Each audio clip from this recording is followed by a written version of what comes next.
So, good morning, good afternoon, good evening, good night, whenever you're listening to this. This is Match Bailey alongside Randerson, Crash, Beckett. Yo, And this is part of the season one finale of BBB Radio. Here we're gonna just share our list of favorite albums. And this is funny too because back in the earlier, back in the BS Beats and Bailey era, it was just about rap albums, right? But over the past, I should say, even longer than that, but particularly with this pandemic here, I've been exposed to new artists who aren't just doing rap, or just not doing rap at all. You know what I mean? They're just doing different genres as well, right? So, in this case here, you're gonna hear some R&B, you're gonna hear some in instrumental stuff. You're gonna hear some lo-fi stuff, some ambient stuff. You're gonna just hear different artists of different genres in this, but it's mostly gonna be hip hop because I mean that's our top favorite genre. I mean that's just what it is, right? I made sure my top 10 were albums I wanted to talk about. Of course, Okay. yeah. We're gonna go a little in depth into our top tens and really talk about why they're on this list, right? On our individual list, sorry, right? Running through my top 25 to 16, right? So first off, we have the group Brockhampton with Roadrunner, New Light, New Machine. I've been following these guys for a while now. Their Saturation trilogy was among some of favorite albums of 2017.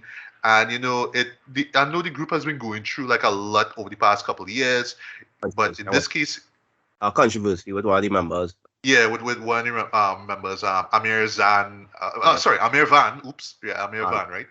Yeah, so like music wise, it was just them just trying to get their feet back into water, right?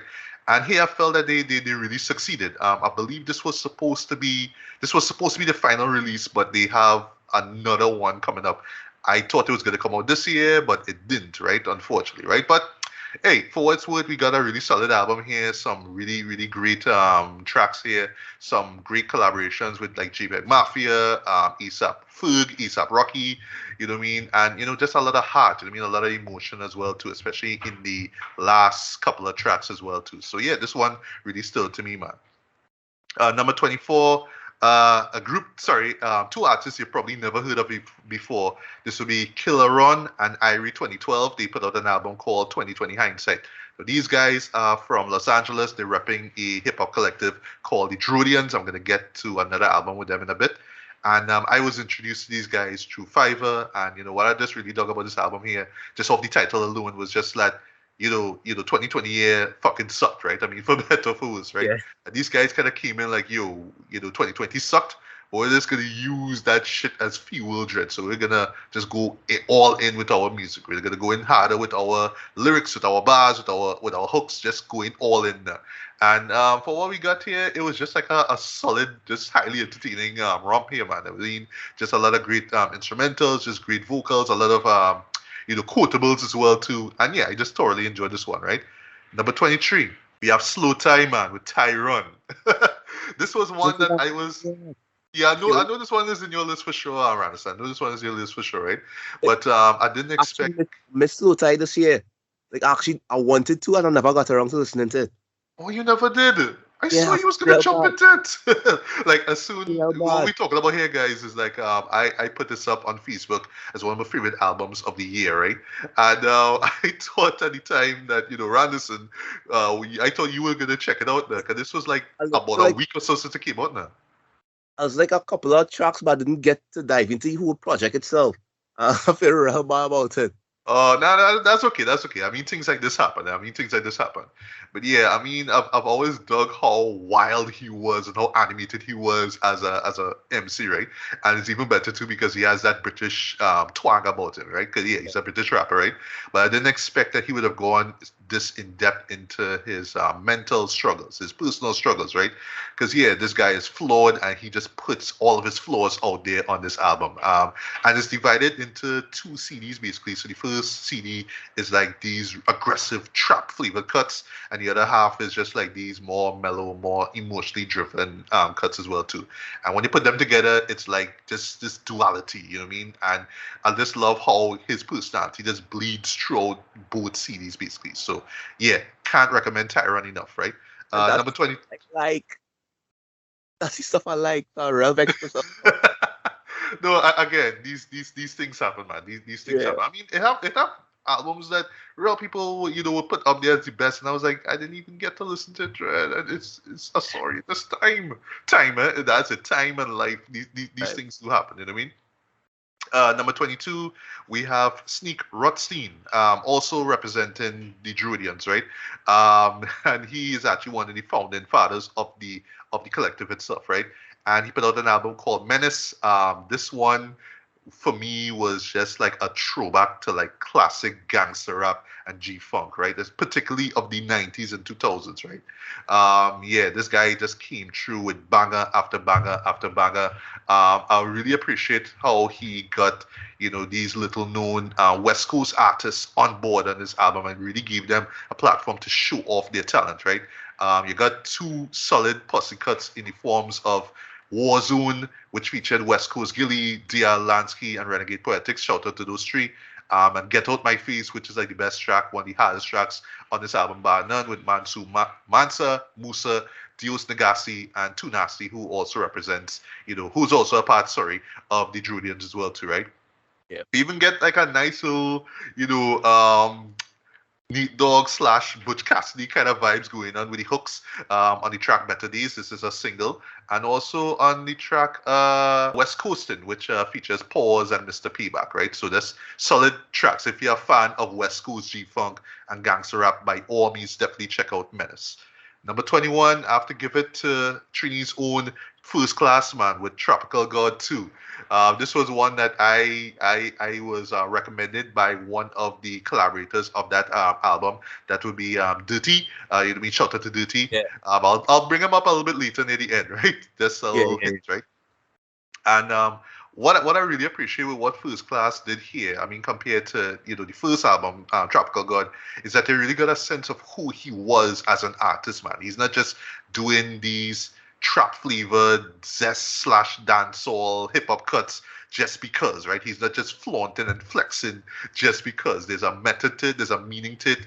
It's all about the grind, it's all about the hard work that he put in, and it's all about them haters and them doubters and them those detractors who just couldn't care less, right? But it's like, no, I am the real deal. I put my all into this music, and this is what you get here.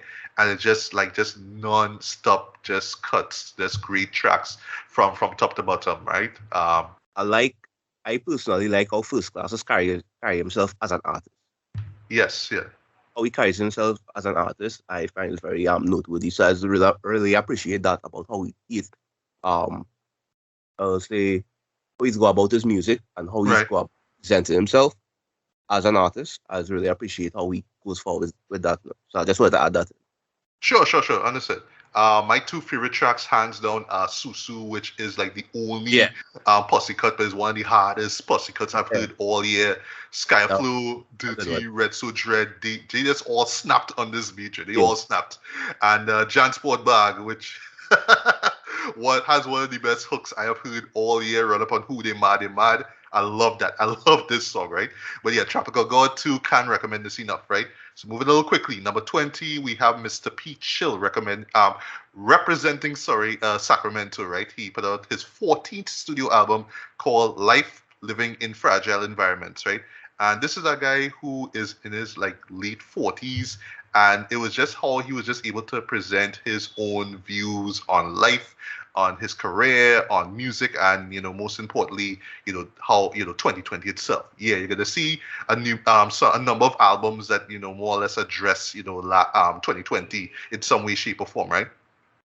So he had a great track which was pretty much dedicated to something that I've always wanted to get into, and that would be crate digging, right? He actually has something called the Crate Diggers Anthem, which is just one of the dopest songs I've heard all year. He has the Politically Charged Billions and Militants, where he just expressed his views and on the Trump administration and just Black Lives Matter and stuff like that, right? So, but overall, though, it was just, sincere, it was heartfelt, and it was just a veteran just not really being concerned about being in top 5, discussions. But it's like, look, I'm lucky enough to even make it this far. I mean, this is my 14th studio album, right? Nas put out his 13th album, which was King's Disease 2, which I'm gonna get into. So think about that, right? And yeah, it's just like I'm content where I'm at right now, you know what I mean? But there's still a lot of things that need to be addressed, and I'm gonna do this through my music, right? So I appreciate that, right? Now getting into in the teens now, number 19 we have Arm& Hammer and The Alchemist, Haram. I was here through the grapevine about how dope this album is, way, and I will lie, the first couple of listens are like, all right, I really don't know what to make out of this. Because, yeah, if you're familiar with Arm& Hammer, they don't put out conventional rap music at all. It is very cryptic, it's very esoteric, it's very weird, it's very, like,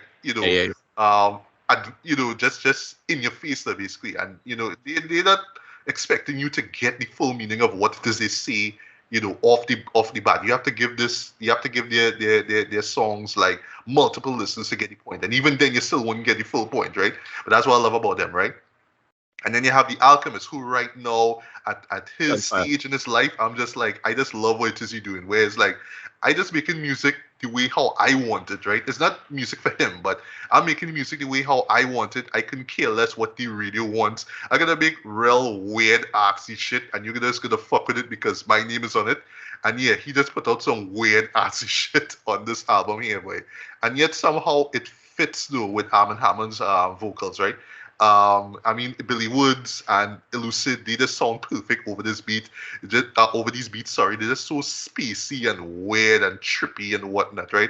And, points for, The Alchemist for actually putting out an instrumental only version of this album as well, too. So, yeah, because, yeah, these beats are something to just dive in and then immerse yourself into, right? So, yeah, Haram is fantastic, right?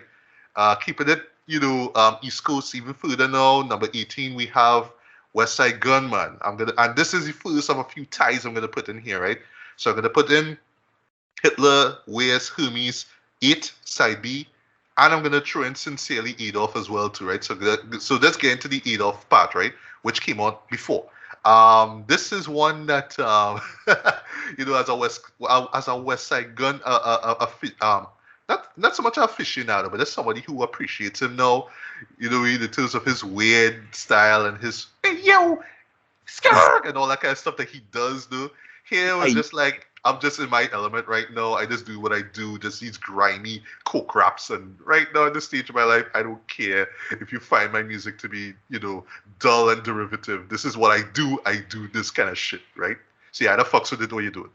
Yeah, you was gonna say? So it took me a year to get used to his voice, and after I got accustomed to his voice, I started appreciating his music a little bit more. Okay. Well, for me, Pray for Paris was that was when I was like, all right. Now I see what the big deal is with this one, way.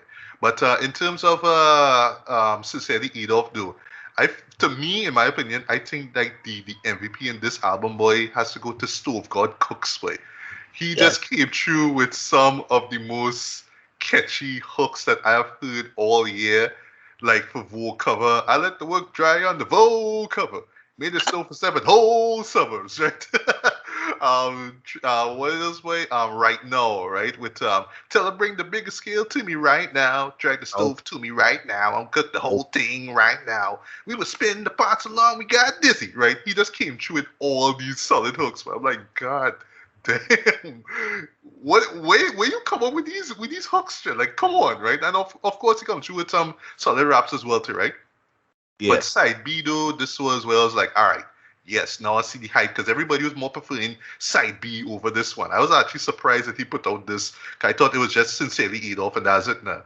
But boy, he just came through with some just solid. And what I love though is that he just picks these cold tracks, like these breezy, chilly tracks to to rap over.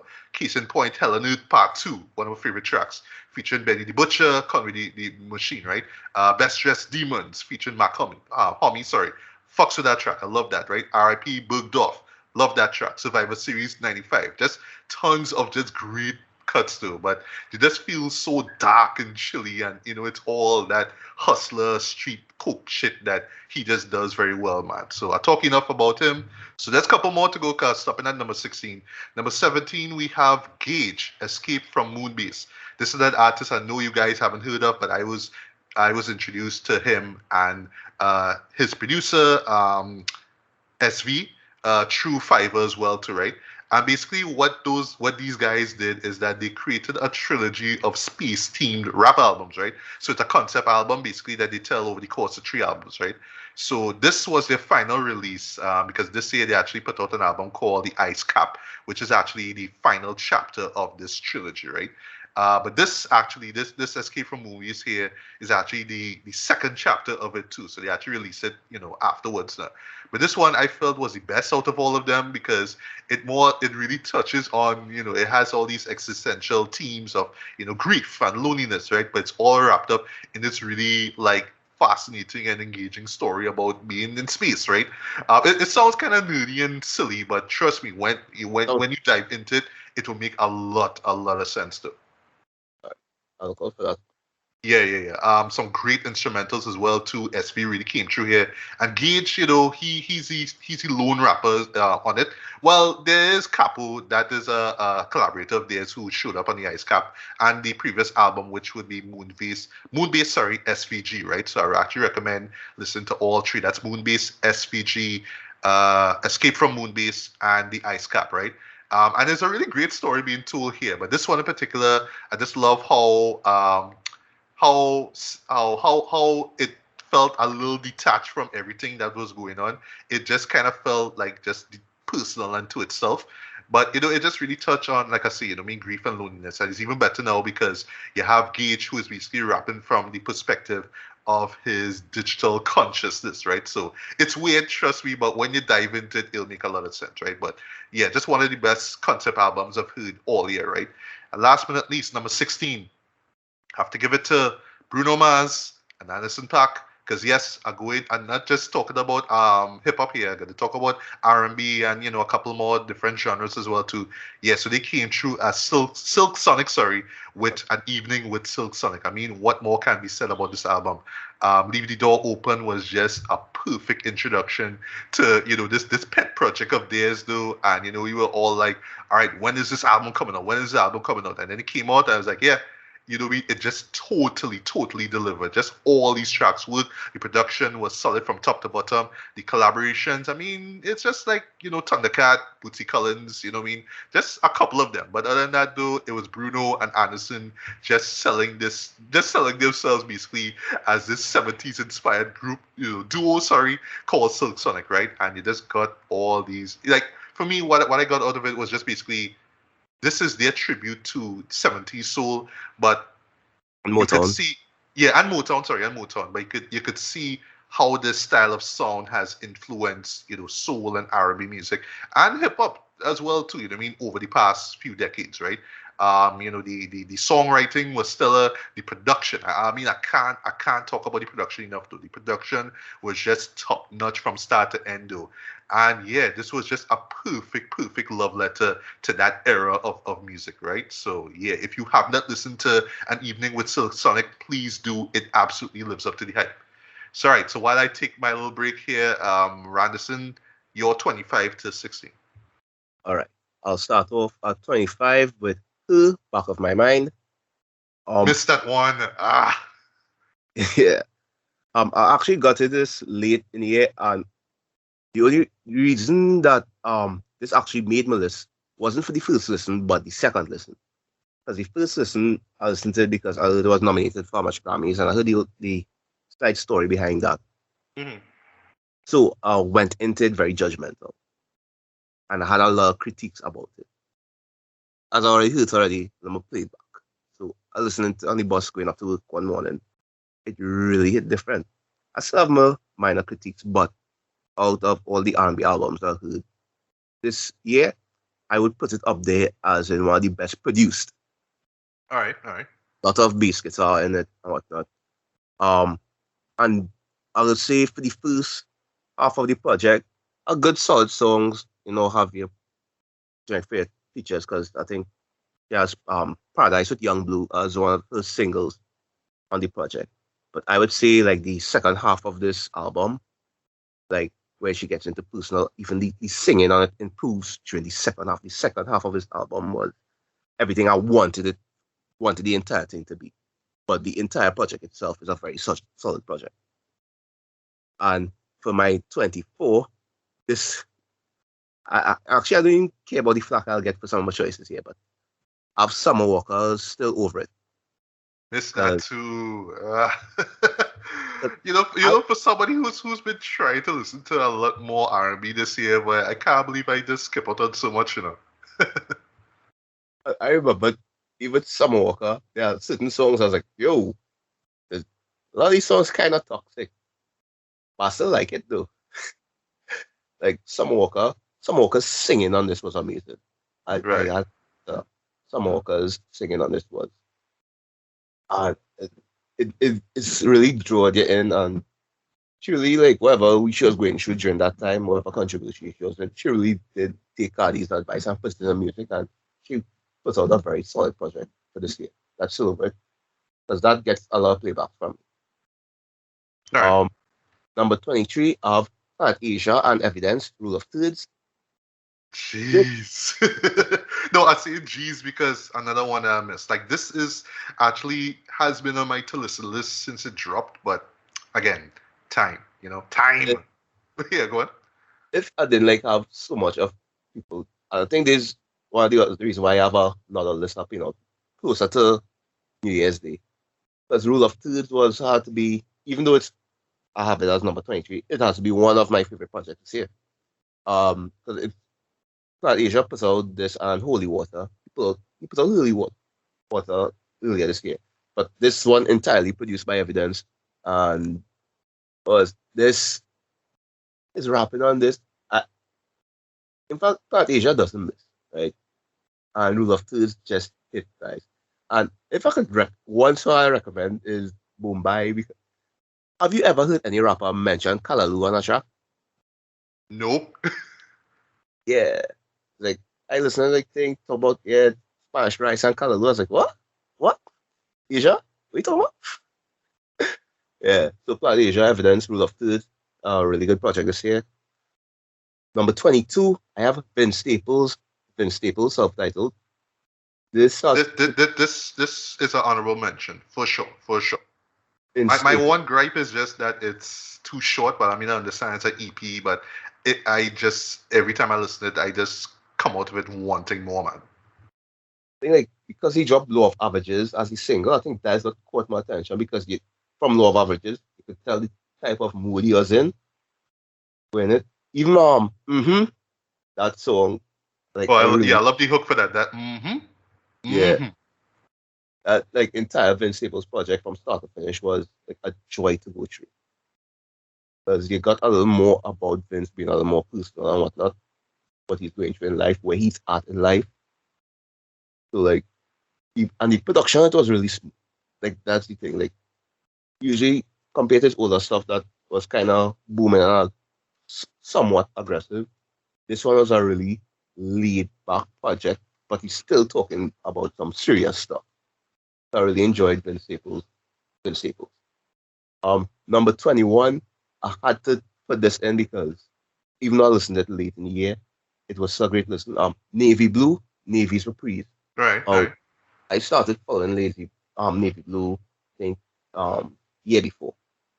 Last year he put out a project. Can't remember, Sage something. I remember it later on. But that album was really good to me, and he's on the same wave as Auguste, Little Sweatshirt, and Mike, and those guys getting the Alchemist productions and whatnot.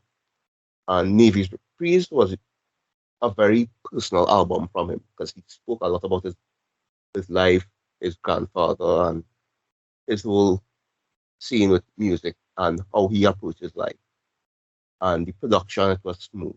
Like, him being a little more personal on the album was really appreciative.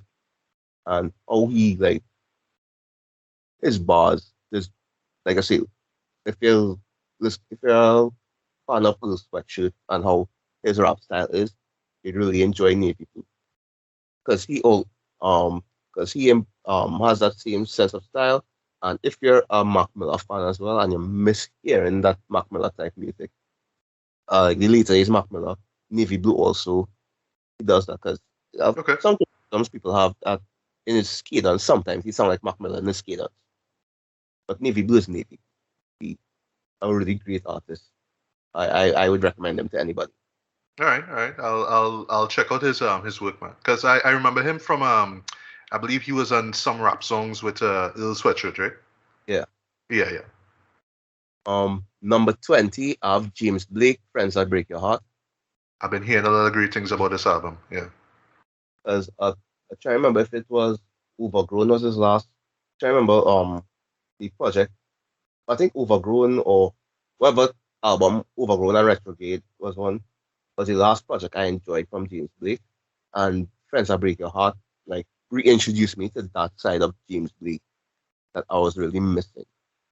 I got a lot of personal stuff, even like the title track, Friends That Break Your Heart, really good song. He has that whole airiness, a whole vibe music. And I start with that power. It's very hard to like to critique that if going into James Blake, any type of music James Blake makes, it's whether you're a fan of it or you're not. And if you're a fan of that type of music, you really enjoy this music and the mood it puts you in. Like if you want to sit with your feelings and just sit and think for a while, just put on James Blake and let James Blake run in the background. Or if you want to really dive into what he's speaking about, it's a really enjoyable ride to be on. All right, all right. I'll take your word for it. Yeah. Going into number 19 is the collaborative project, The Vision and Ty Dolla $ign, Cheers to the Best Memories. I've been waiting. Oh, okay, I wouldn't stay too long for our next Division project. I just always love when Division drops music. But I've been waiting a while for a Ty Dolla $ign project. Because the last project he dropped that I rated highly was Free TC. And even though I think he dropped Beach House 3 after that, or whatever he dropped after Free TC, didn't hit like Free TC, but Cheers the Best Memories. If you like 90s R&B, the same thing that Silk Sonic have done for the funk and Motown vibe with their project, this is what Division and Ty Dolla $ign did for 90s R&B. Cheers the Best Memories, because it's like they tried and successfully put people back on a nostalgia train. If you really go up on like Usher and Donald Jones and whatnot, that album kind of encompass that whole feeling. All right. Going up to number 18, I have A$AP Rock and Blockhead Garbology. Now, this is one that I wanted to check out again, but you know yeah. the excuse by now, right? So yeah. All right.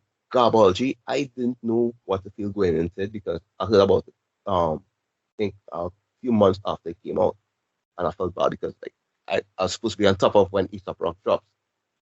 So when I went into it, it's only after listening to it because the first track after you give they speak about art, right? So in my head, listening to the first track because it always give you this kind of brief thing that prepares you for what you're about to listen to. But after listening to a project, it feels like a continuation of Spirit Guide. So some of the themes he dives into, and he has a lot of great songs on this. And it with A$AP Rock, always first listen is not the best listen. That's true. First listen is always okay, what are you talking about? And then when you keep on going back in, it's like, ooh, because you slowly start to get what it is he's mentioning. And when you get the themes, you start to understand the themes, is when the lyrics start to stand out.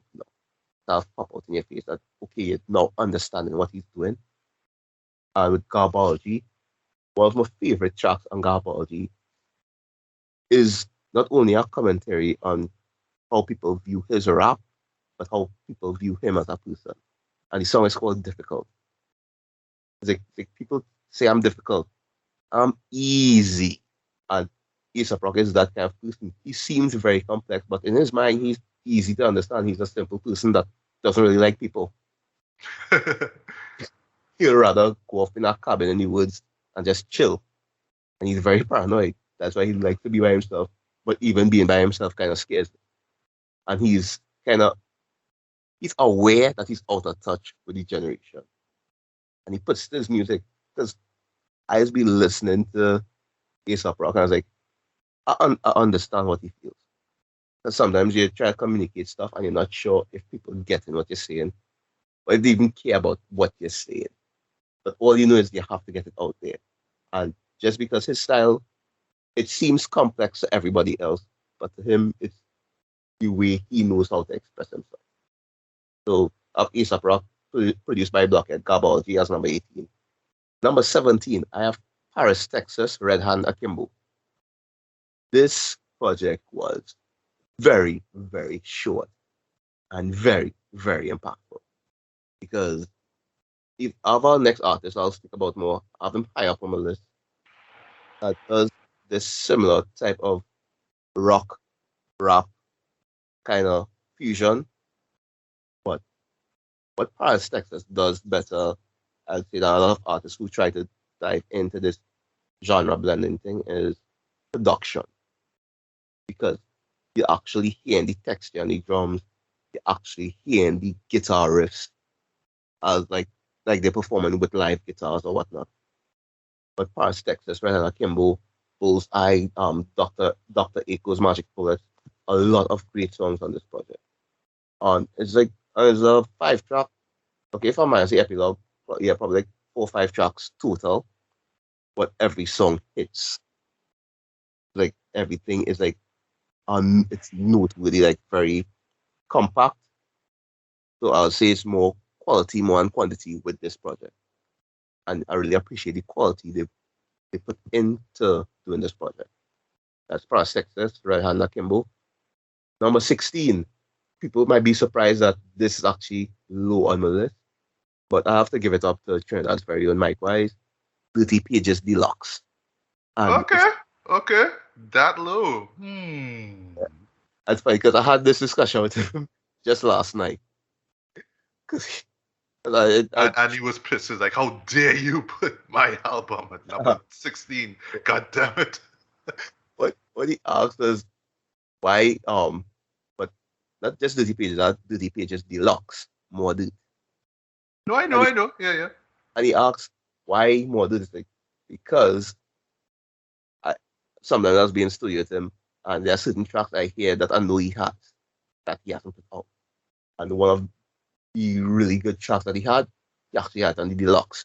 And that's probably just a couple of those tracks is the reason why I picked the deluxe version. So I'd say if anybody wants to, who haven't heard Mike Wise, Dirty Pages, I might advise them to go straight to the deluxe. Because one, you get more stuff there, and there are a lot of those tracks that are like just, I really enjoy this. And the reason why Dirty Pages itself could make me less easy because my boy got a Razkaz feature, Asia feature. Yeah. Spectacle with same Dirty Boy Fresh. Dirty delivered one of the most craziest places I've in a while. I know, right? Yeah, like Dirty Pages. That was if you could say we already keep H68 as his magnum opus right now. But in terms of on album with no theme, just your bars, Dirty Pages is up there with Mike's greatest works. And you could see from who he's been able to reach out to in terms of whether production or features, you could tell the way how he's growing as an artist, despite whatever might be going on around him. He's laser focused on elevating whatever it is he's doing. Whether it's like business wise, music wise, on the mic wise, just elevating himself right up to where he wants to be. And that's my number 16. It's a good cutoff point, mic wise. So anything above there, we shooting up from there. So yeah, that's my 25 to 16 right now. All right, nice. So I'm just gonna run through quickly my 15 to 11, right? So number 15 goes to Detroit's own Nolan, formerly known as Nolan the Ninja, right? This was a guy that I've been following for the past few years. He actually has not one, but 3 projects that made it to my best of the decade list, right? That would be Hot. That's like just a album. and lo-fi loops and lo-fi flips, right? Those are two instrumental centered albums, right? Lo-fi flips is amongst one of the best beat tapes I've heard like ever in my life, personally, right? That's where he took classic 90s 90s and early 2000s R&B and hip hop and just put his own lo-fi boom bap twisted basically with his production, right? But with this album here, this would be PS, right? This for me, like I'm no rapper, I'm no producer, right? But I could understand as far as creativity goes, where you kind of feel stagnant. You feel like like basically you want to progress, right? And you kind of want that recognition, you want that kind of shine, but you're not really getting it, right? And I know, like for his previous albums, Talk Soon and Sporty, I know he didn't really get that, right? So here he just went full indie on this one here. It's just like, look, I'm just gonna put myself out there. I kind of learned my lessons, in terms of navigating through these musical waters here. So I'm gonna give you the stuff that you know about me, but at the same time, I have to grow, I have to progress as well too. And you get that. It's short, it's simple, it's to the point. You get some of that really like chilly, lo-fi, boom bap instrumentals that you love from him, but you also get these sort of like more self-aware, more like, what I mean, I just in my element, I just enjoying myself kind of vibe that, Nolan is known for basically. And yeah, I mean, we just got a really, really solid album from him, man, and just easily one of his best works, right? Number 14, an album that I did not see coming, but it came out and we loved it. Easy by Do or Die 2. We waited since what? Like the first Do or Die came out like what, 95, right? And nobody thought he was gonna get a sequel to this, right? At least I didn't think so. And so said, so done. I mean, he dropped it, and it was like, well, what I really appreciate about Easy, right? I mean, we could get this argument of the way, he is easily one of the most underrated MCs ever, like ever, right? And you're thinking, oh, you know what I mean? AC was just always outshined or overshadowed basically by Nas, right? He could never put out a great album. It's Easy, right? Nobody cares about Easy, right? And here he just came in like, you know what? I'm not even concerned about that shit. I'm not even talking about no underrated nothing. I just being me, Trey. But at his age, it's like he just like got better, do you know what I mean? And I just love his demeanor throughout it, where it's like, all these years, all they having all these discussions about, oh, he's underrated, blah blah blah. I coming through like, yeah, I'm making money, everything cool on my end, I don't know about you. You know what I mean? And he just plays that from top to bottom, Jenny. You really just got some solid wordplay. Like that's one thing though that you have to give this man credit for, boy. His wordplay, his pen game is on point, boy. You know what I mean? Even from the original Do or Die, right? And he just came through with some great tracks though, like Blow That Shit, I love. Check Me Out, I love. Different, I love. Keep It Real, I love. Found My Niche, which has a nice little biographical vibe to it. Yeah, so this man just came through with a really, really great follow-up, though. It's only had with Conway and Lil Wayne. Yeah, that's Ritual. Yeah. That track though, boy. Lil Wayne verse on that boy. Lil Wayne had a great 2021, but that's not this one. I know. And it's just collabs though, because I forgot to mention he was also on West Side Gun's Sincerely Adolf section of the Hitler Wears Hermes things. Hush Money. Yeah. No. So it's kind of funny that I have to put this as number 13 but I have to give it to Nas by King's Disease. And I'm gonna add in his his EP that the man just dropped on Boxing Day. Do I like? Not Boxing Day. He dropped this Christmas Eve, Magic. Yeah, so this was Nas reunited with Hit Boy, because what I love about King's Disease 2 and Magic as an extent, right, was just like, King's Disease won a Grammy, and like hip hop heads is like, all right, but that honestly wasn't like one of his best works. So like, I mean, yeah. I mean, I'm glad he's doing it. I'm glad he's rapping, but it's just, like I in my head, Alfredo should have won. That's Freddie Gibbs and Alchemist. That should have won, but whatever, right? But this one, I mean, we could all argue this though. This deserves a Grammy though. If it manages to win, however, right? This was just Nas in pure form. You know what I mean? It's just like, yeah, I'm older now, but I'm wiser, and I'm just spitting game at you guys. Right? Like I want you guys to be great in all your way too. You know what I mean? Like I'm not wanting you to be the next Nas. If you want to be the next Nas, that's fine. But I just want you to be great, Jen. It is him just spitting all these jewels, Jen. Just a lot of great tracks here, though. His collaboration with Miss Lauryn Hill, as she's credited on this track here, "Nobody," is one of the best songs I've heard all year. Moment, I love that song. Just that beat is just so warm and heavenly. Um, Count Me In, Brunch on Sundays, EPMD 2 featuring EPMD themselves and Eminem. I mean, 40 Side, Death Row East. It's just a lot of slaps on this too. I just love this. And Magic was just like, yeah, I just basically letting you all know that King's Disease straight coming out of the. That's basically what it is. Yeah, it's just coming out, man. But this was a nice early Christmas gift that I got, though. Wave Gods featuring A$AP Rocky and DJ Premier is my best, is my favorite track on this, though. Wolf for the Children, you know what I mean? Just a lot of great cuts on this, man. So thoroughly dug King's Disease 2 and Magic, right? Two more to go. So I am a fan of instrumental hip hop. So I have to put this. Well, I should say technically the only instrumental hip hop instrumental album that I heard this year that really stuck with me. This would be No Sum and 1-2, Dream Cruise. These are two German producers that I know half of you all haven't heard of before, but they just came through with some of the most memorable, most earworm instrumentals I've heard all year, though. And it's basically like this dreamy, spacey, sensual, hypnotic hip hop beats, though. And yeah, it's lo-fi. So I'm a fan of lo-fi, production, as you haven't realized by now, right? But yeah, Actually, this. Sorry. I say I might ask for the link. Oh yeah, sure, sure. Well, it's on Bandcamp right now. Yeah, some of these albums I'm gonna mention here are on Bandcamp, right? But yeah, though, this is just some of the.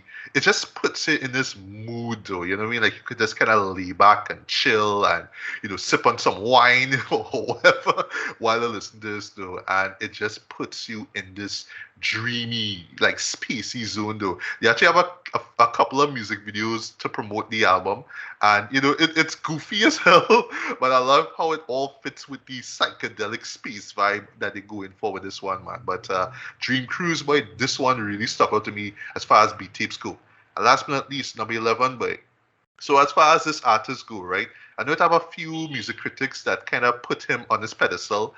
Like I appreciate Veteran. Like I really dug Veteran, though. Didn't quite I didn't really quite get all my heroes are cornballs. I think that's the title goes. But when he dropped LP, well, I was like, yeah, I fucks with JPEG Mafia now.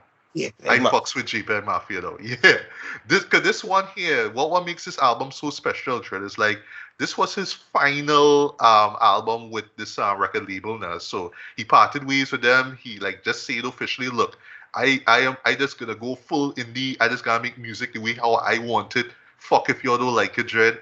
Cause I have fans, and like if you go on his site right now, this man have like a world tour already scheduled. I mean, this is how real this shit is for him, Dread. But this man just came through with some of his catchiest, most adventurous production, and rapping. I mean, he's always this wild animated figure, but he also kind of comes through like real low key and laid back. Though, every so often he will do like these kind of weird covers of classic pop and R&B songs. So he does Britney Spears "Hit Me Baby One More Time," though, and like it sounds hard though. Like it's one of the best covers I've heard to a Britney Spears song ever, in my opinion. But yeah, this man just knocked out the park with this one. And by the way, just before I forget, he dropped actually one of my favorite songs of this year, though. It has a remix hit that will be Bald. I love the beat. I love the vocals for this, though. And the Bald remix featuring Denzel Curry. I mean, I love it. Love it, love it, love it, love it, love it. So yes, JPEG Mafia LP is number 11. So yes, Randerson, number 15 to 11. All right, I just want to add to that because I'm feeling bad because JPEG actually didn't make my list only because I listened to him like last week. But the production on that project was amazing. I know, right? I don't know how this guy does it, but he does it. Boy. That's the best way to describe it. Like he does all this on his own, you know what I mean? So not much more I could say, but yeah. Unconventional and so like addictively unsettling. It's I like like that. I like that too. I think I'm gonna copy that from you. Yeah. all right. For my number 15, I have Sky Zoo, All the Brilliant Things. Honorable mention for me. I think this was one that I should have gone back to, but unfortunately I didn't because I know that there was a lot to it that I didn't pick up on over the 5 or 6 listens that I give it. And even he himself said this on Facebook. Yeah, this is not an album you're gonna get. True. You're gonna understand right off the bat. You have to give it subsequent listens and then you'll get it right. But yeah, go on. A lot of these topics went over my head until like probably third listen, fourth listen. But even now, some of them still going over my head. But as a work of music, it's great. Like the production was amazing, the rapping was amazing. It sounds smooth, it sounds focused on the project. And I would say a lot of topics because in some of his songs he mentioned gentrification and whatnot. That he sees going on within his society and whatnot. Him being reflective on his own career as a writer. Because one of my favorite songs on this is actually I Was Supposed to Be a Trap Rapper. Oh, the outro to that. Yes, where like Round of applause for that outro. That outro caught me by surprise the first time I heard it. I'm like, holy shit, he's like, doing this. Yeah, like Sky. So I would like if we looking at if you look at Grammy worthy albums, I think Sky Zoo should be nominated. I know he's trying to lobby for it, and I would push forward. I hope he gets to, even though well the final list already out, but if you're looking at high quality projects, I have Sky Zoo, All the Brilliant Things up there as one of the best projects. Well, not this long, but still one of the best projects I've probably heard from him, and that he put on this. I totally agree. Yeah. 14. This I have to make some apologies before I mention this. Spoiler alert, Ransom did not make my list. This list this year. Oh but, man, I know you are a Ransom fan. I know that. Yeah. And Ransom put in a lot of work this for 2021. The amount of projects he dropped. If I were to put him on the list, I would have Put the Grass up. But my number 14 is Rome Streets and DJ Muggs, That's a Magician. I missed that. I've been meaning to follow up on DJ Muggs' stuff because I know he's been doing these collaborative projects all year, but I haven't listened to any of them, unfortunately. But yeah, go on. The reason why I brought up the Ransom thing is because Put the Grass was a really, really dope project. Put the Grass was great. Watching the chemistry between Ransom and Rome Street was amazing. But listening to Rome Street on his own when he's in his element, to me, this hit different. And I listened to a couple of projects, but for some reason, the production with DJ Muggs, it felt almost perfect. And Rome Street just being Rome Street on this project with New York street rapper doing this thing with this weird cadence he has. It's just put you in a different mood. And some of his lines or not, even though I have none to quote right now.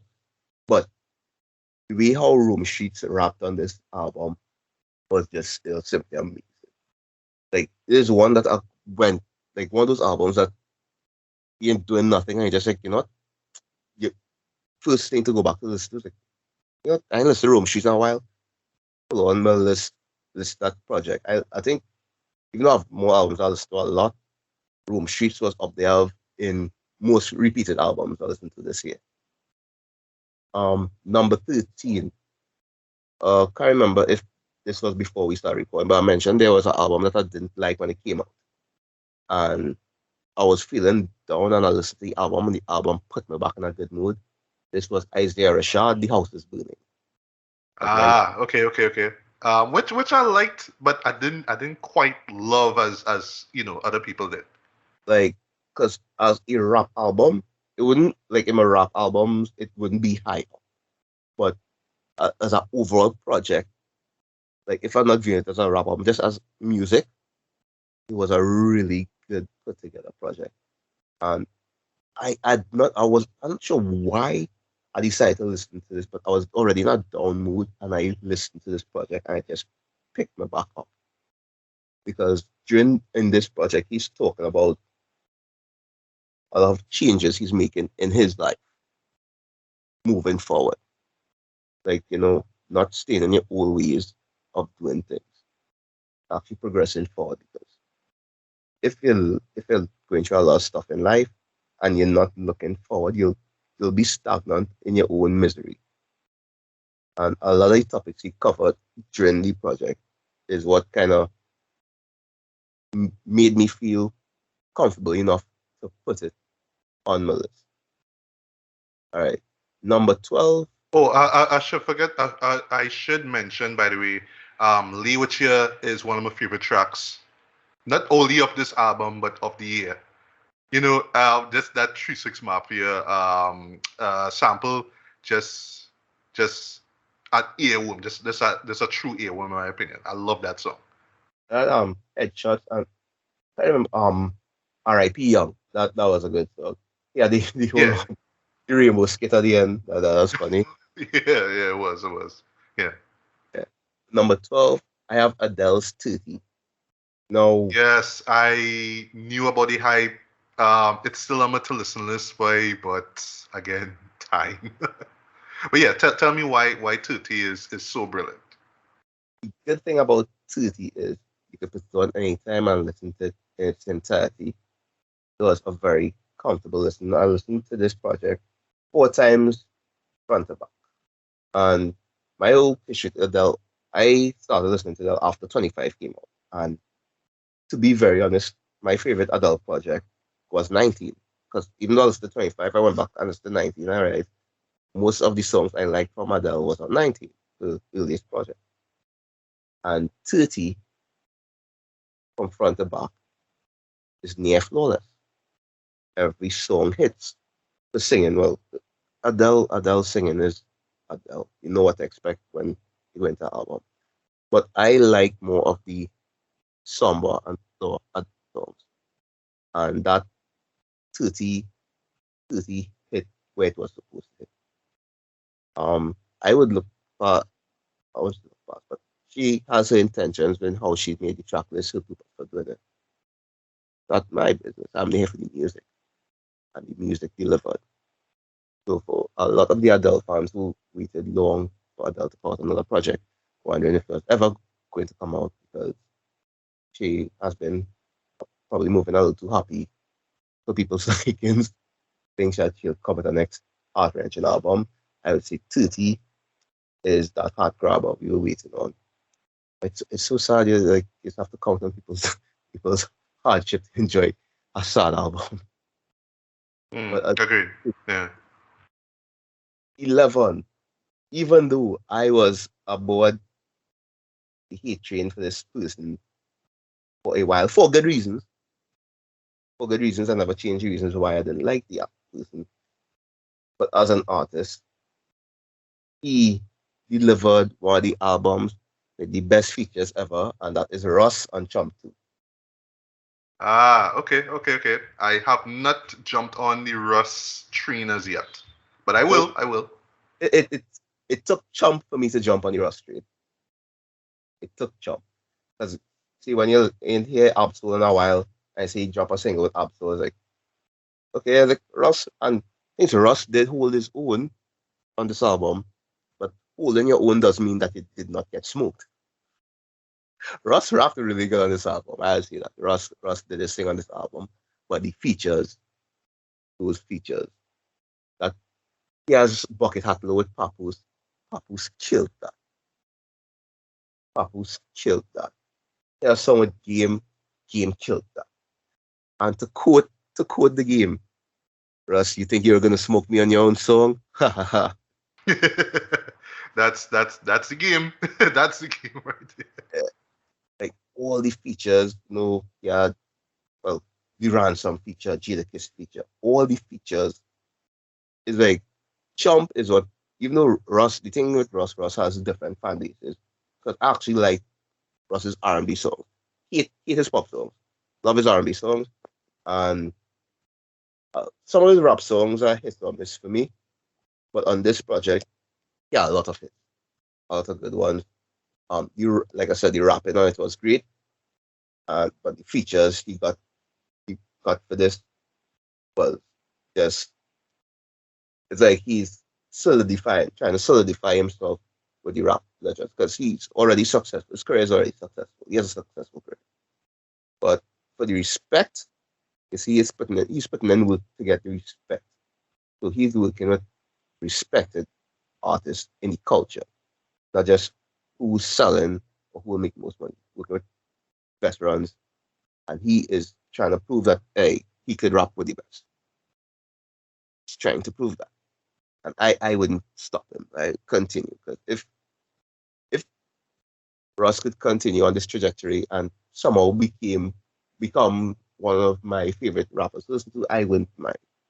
I would not mind because he's not a bad rapper, and I don't want to down anybody, but I actually compared Chum to another album that came out this year. I wouldn't name it, but it's an album that has a lot of great features as well. But what's good? And it really hit my feels because I wanted the album to be good and the album wasn't good. And if I had juxtaposed that with Russ, where the artist that if you know you're having these features on your project, your rapping has to be up to par. And that is what Russ did. And I always say, through the people he collaborated with and knowing what he has to bring to the table, he ended up putting out a great project that was Chum 2. So I am hoping next year Chum 3 drops with, I don't know, Jay-Z verse. I don't know. Just then it's out there. If a Jay-Z verse on Chum 3, then he sell off already. Yeah, so that's my 15 to 11. All right. So number 10, another artist that I know nobody has heard of, but y'all should really like check out his work. He's been putting in some dope shit. This would be O.P. Yeti. He put out an album called Alexander McKay, The Worst. This is a rapper hailing from British Columbia, that's in Canada, and I was introduced to him through Fiverr, right? And basically what he did, like 2 years ago, he put out his debut called End of a Messy Year, where he addressed this relationship going sour. But as opposed to spending the whole album talking about how that relationship fell apart, it just kind of fell apart over the course of like a few songs. Then he just kind of, basically just comes to realization that, yeah, you know what I mean, I'm a bad guy, so fuck the world and all that kind of stuff. And the rest of the album is kind of like that, like him embracing this villainous, demeanor, if you will, this character, if you will, right? Calling himself Alexander McKay, right? But, it taps into, just how relationships, don't always work for the best, you know what I mean? But with this follow-up here, this sophomore record here, what I love is that it's not really about the relationship aspect. It's just about him and just how he views the world, right? And what caught me by surprise is that he actually touches on introversion, right? And as an introvert myself, I can relate to this, where it's just basically you telling yourself, yeah, I'm the best. I'm a dope rapper, right? But why doesn't the world understand this? So it's either like, well, fuck the world, you don't get, or I have to go out of my way to show you how dope I am. And he did that, right? Got some great production throughout, and I just love how like lyrically he just approaches themes of, we not growing, or just not sure of where I should go in my life and all that kind of stuff. Now just all these bad decisions and all that kind of stuff, right? He comes at it in a very cynical, oftentimes crass kind of way, but it's done with this sort of like dark humor, right? Which I totally could vibe with, right? It doesn't overstay its welcome, so you're not gonna, it's not gonna, you're gonna come out of this feeling angry or depressed or whatnot, right? But how he just approaches these themes though was just quite refreshing, quite engaging, and just all around entertaining, man. So Alexander McKay, The Worst, number 10. I fucks with this album, right? Number 9, an album that I know has already been included in a lot of best of lists for the year. Jasmine Sullivan, Hotels. Yes, I'd have put McGill in this one Honorable here. mention. Honorable mention. Oh, honorable mention. Okay. Yeah, well, this one for me though, like I got onto the hype train of this album late. Like I know the album came out like what February, I believe it was, but I jumped Yeah. into like mid-year, right? And what I love though is just how she addresses all these, issues that affect women today, especially Ah, sexually liberated, sorry, women, right? Just touching on relationships and love and how they look at sex and all these kind of things, right? So as a man, I just listen to yeah. this album. I'm like, yeah, I get, I understand. I totally understand. Uh, Right? What these songs I like about that project is like when she talk about finding a rapper, make him spend his money, go to vacation. Like I can't give shit wrong. Yeah. Like Yeah, that's facts. That's facts. You know what I mean? I got into the album like late this year. Well, this month stuff. I listened to that project. I was like, it was dope to add. I don't have it as my honorable mention.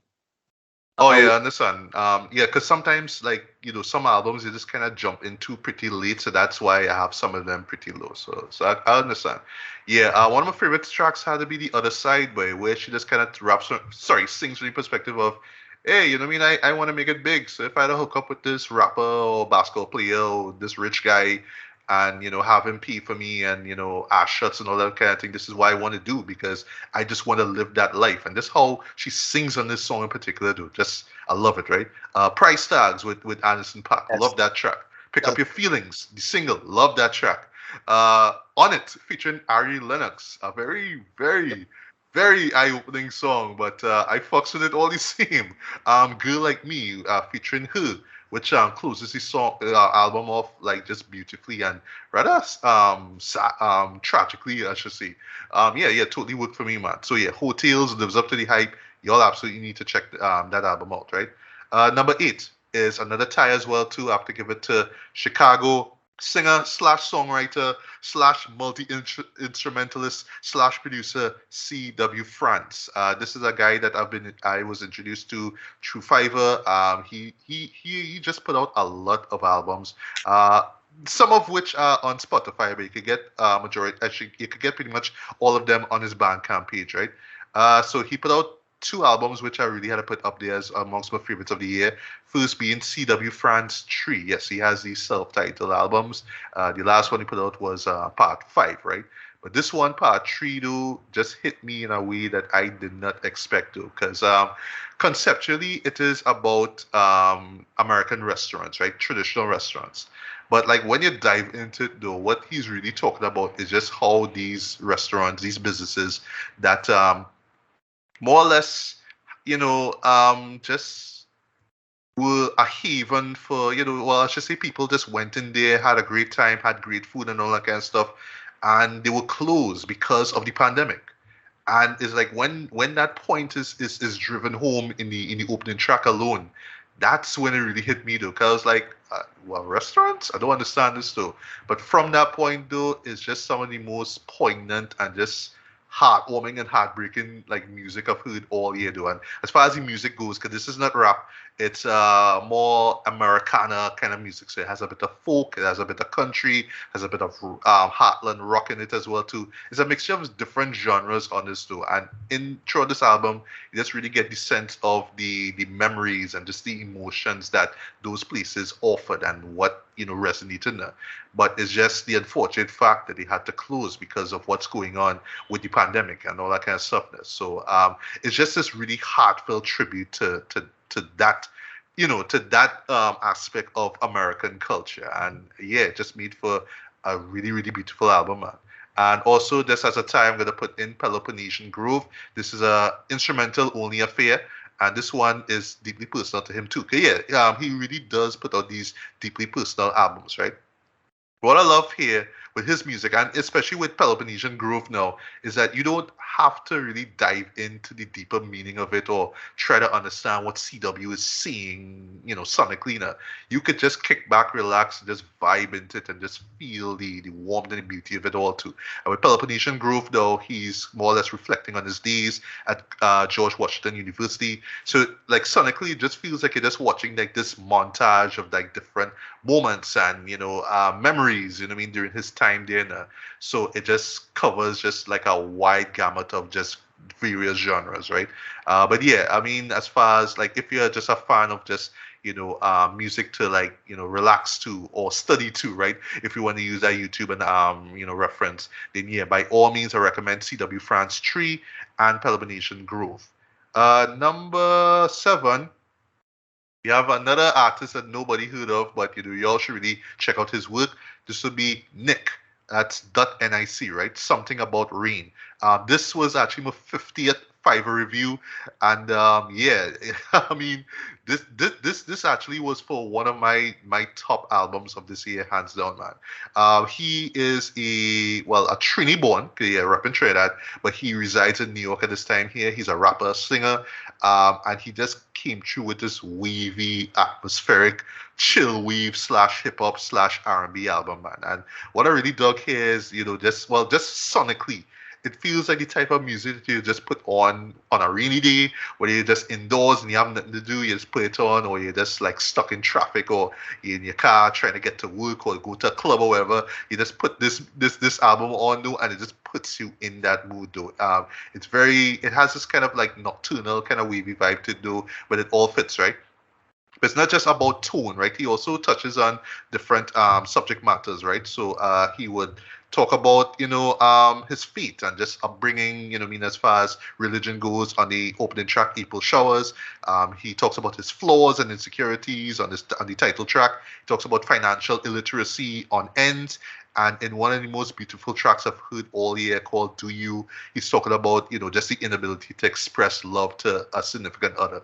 So yeah, man. I mean, Nick just came through with this multi-layered album, though, and it's just solid from top to bottom. I love this album. And number 6, I know you have this up there in your top 10 list, Randerson. I know this for sure. I'd give it to Lil Sims, man. Sometimes I might be introvert, or Simbi for short, right? This was one that I got into very, very, very late, though, but fortunately I made it in time. Sorry, I know I should have checked it when it came out, but time, right? Lil Sims was an artist that I was always rocking with ever since she dropped Gray Area back in 2019. But here, you know what I mean, again touching on introversion, she's exploring her own introversion as well too, right? Why she's reserved as far as life and love and all that kind of stuff, right? But I love how thematically the album kind of has her just trying to figure herself out, right? And this kind of her journey into embracing and understanding her womanhood, basically, right? But using that whole introversion as a strength and not so much as a weakness, right? And just so much great tracks on this though. Over its like what hour and like what 5 minutes span basically, and just solid writing throughout, just great production throughout. Introvert, just that beat alone is just so triumphant and so powerful, right? Woman, just a great tribute to women. I love you, I hate you. That's really heart wrenching, but just personal, look at, just her absentee dad, you know what I mean? Lil Q, part 1 and 2, just gorgeous, right? That's a tribute to her cousin as well, too. And I mean, she even does a little Afrobeat on the side too. She does Point and Kill, just so addictive, just a really really catchy bop, right? And yeah, man, I mean, Lil Sims just came through with easily her best work to date. With sometimes I might be introvert, so that's my number 6. Say, Randerson, you're 10 to 6. All right. Number 10, I have Kenny Mason, Angelic Hoodrat, Supercut. All right. Not familiar with this, but yeah. Tell me why this is your number 10. No. Remember when I was talking about Paris, Texas? I was talking about the whole genre blending thing. I said Paris, Texas did the whole the rock rap thing, but what is win over a lot of people is their production. Kenny Mason does the same thing, but he wins it over with his rapping and the way he structures his rap. Because he taps into the punk rock aesthetic. Right. And last year he dropped Angelic Hoodrat. Now this is what I have to mention. The album this year is Angelic Hoodrat Supercut. Because Angelic Hoodrat, I would recommend that one to anybody because that has a lot of my favorite songs that I thought was going to carry over to Supercut, but didn't make it. So, but Angelic Hoodrat is a solid project because some of my favorite songs on that I still play this year is like Chevron, Lean, Metal Wings. Songs are great. The thing what Kenny Mason does good is there's a lot of tell rock influence in his production. But he raps a lot of street shit. But the thing is, he always makes it note to mention he's not a street dude. What he's talking about is things that is around him. That's why it's called angelic hoodrat, because he's just an innocent kid surrounded by all this madness that's going on around him. Right. And like a lot of these songs, like Playball, Playball had to be like one of my favorite. That and Pop had to be like some of my favorite songs here. But I try to remember like because this is because this shit can get real, real on this side. Don't come around here at night. They'll tell you ass rip, goodbye. Tell me which way you want it, which way you want it. It's kind of sweet way of delivering really goon shit. Because like he's just saying that's what you gonna do. He's like, this is what's happened on where I'm from. And he's just saying it's such a very nice, like his delivery is amazing because he has features on this project from Freddie Gibbs. Yeah, because Freddie Gibbs Okay. I didn't know. All right. Cool.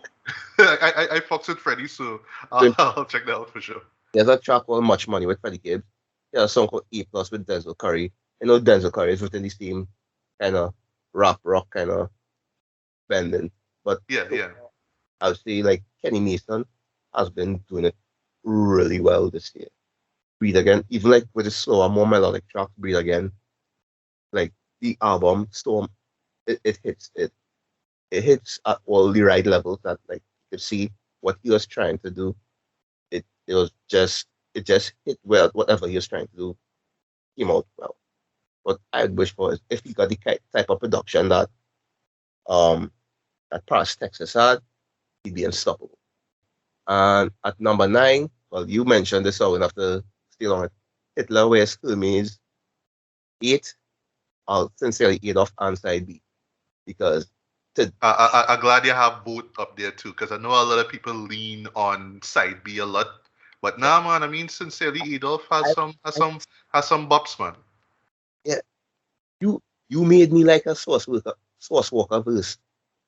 Source Walker had one of the most amazing verses on that track with Boldy James and Stove God. I love that song though. Just that beat alone. I wish that West Side could have come into that particular track. Like I always think like how I always see it is like he pull a Ghostface Killer now. You know where you would have your collaborators have a track of their own. You know what I mean? So that's how I felt with that particular song though. And I, of course Stove God's hook on this way. Whew. yeah. That's woof. Yeah. So that's why I'm glad you mentioned a lot about. So I wouldn't have to go too deep into the West Side Cut because like what you said before, like matches perfectly. His production, this was amazing. Side A and side B. I feel like side A had more tracks that could have gone over commercially, and like side B, like could lean more to like the hip hop heads. Hip hop heads will appreciate side B more and side A would be an easy listen to people. They're now getting into West Side Gun and his type of music. Right. Agree. I was Yeah. going into number 8. I have Mark Hami's Pray for Haiti. Some of the Okay. Okay.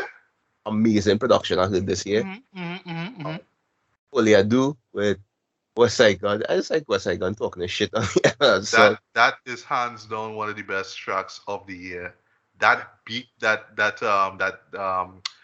conductor put out though is one of my favorite beats of the year. Bar none. That is so hypnotic though. It just puts me in a zone where it's like, he yeah. just trombone that and this is West Side Gun just as bragging at the end. Yeah. Like boy in Oh the yeah, ring. yeah. The 25th letter, just that, and it just sounds so grimy. Like just the opening seconds of it, like when the beat is rising, though. Some of the grimy shit I heard all year. You know. No Blood, No Sweat, Mackerel John, even the Criminal, yeah, do like Mark Hamill, like did this thing on this. I know he dropped Au Revoir. That was I think the second favorite track on this. Yeah. That hook alone, Au the Revoir. hook boy. Au Yeah, revoir, pussy nigga, goodbye. Like that. yeah, That's all I had to see. That's all I had to see. like Mark Hamill. because I got in the map for me a couple years back through, I think I was listening to your podcast. I think that's when you had Wise and the Boy on. So, and Wise put more onto him as well. So, started listening to him. And like when I got used to him, like, so by the time he dropped this, I was like, okay, yeah, yes, that I get the mark on me hype. I get why people appreciate just the way how he raps, what he raps about, just the way how he carries himself, this kind of mysteriousness within his music. Yeah. And speaking of mysterious though, like he following the same trend as MF Doom, right? Like the dude does not show his face. He just has this this bandana over his mouth Every every time. I love it though. I love it. I love it. Yeah. But I'll talk more about him because yeah, he's coming up next. But yeah, go on. all right. Number 7, I have Lloyd Banks, Course of the Inevitable. Ah, yes, yes, yes. This is one I should have gone back to though. Like I wasn't that wowed by the production though, but I thought that lyrically by Banks snapped that. I mean, we could all agree he was always the best rapper in G Unit anyway. Always, always, always, always. I said earlier in the year, this was my number 1. Earlier in the year, I had Course of the Inevitable as my number 1 album of the year.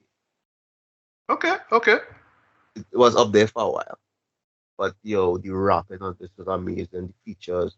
I think my favorite song on this is actually Crown, because the instrumental and that was decent.